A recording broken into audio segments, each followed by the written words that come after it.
What's next for the DOJ after defeat in AT&T-Time Warner Trial? Washington. After its definitive defeat in the AT&T-Time Warner Trial, the Justice Department's Antitrust Division is now weighing whether to appeal.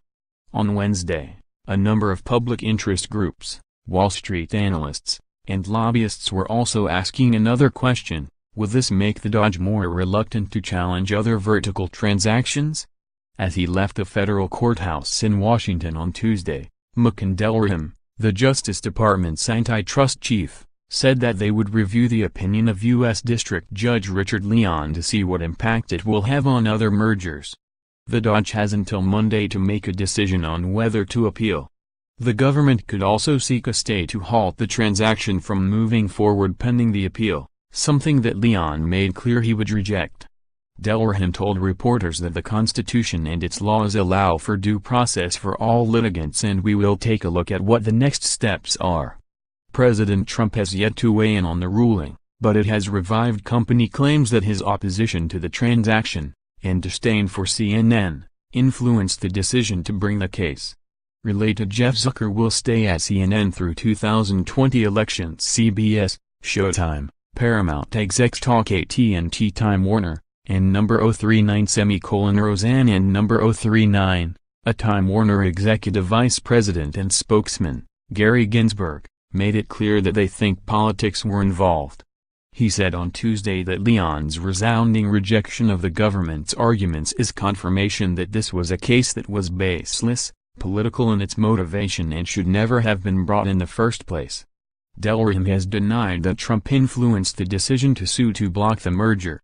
Leon's opinion did not delve into those questions, as he rejected efforts by AT&T-Time Warner to pursue such a line of defense.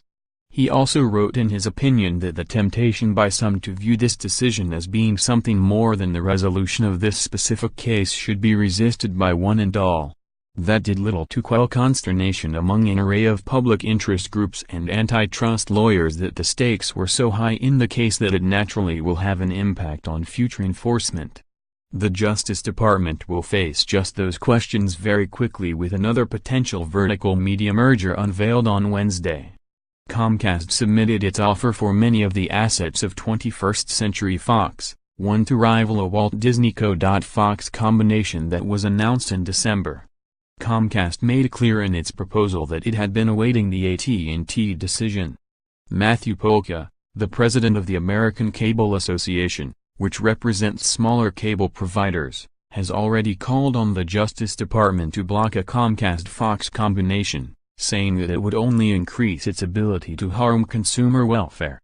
He said that the government, including the DOJ and FCC, should continue to rigorously review existing and proposed vertical combinations and impose sufficient remedies to offset their harms.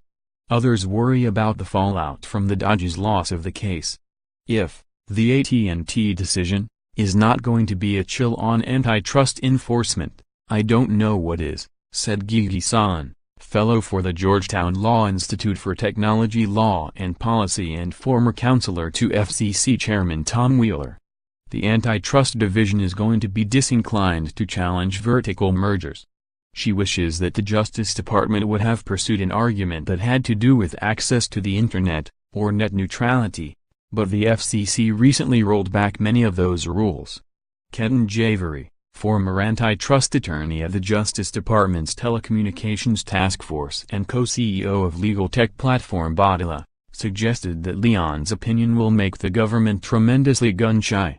This is the nightmare scenario, he said, given the high-profile nature of the case. He also said that it could change the dynamics of the way that companies key up their proposed mergers.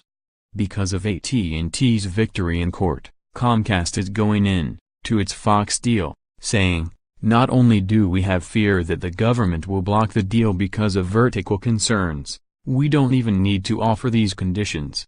Diane Moss of the American Antitrust Institute said in a statement that this setback in antitrust enforcement, coupled with the recent rollback in network neutrality rules, is a 1-2 punch for competition and consumers.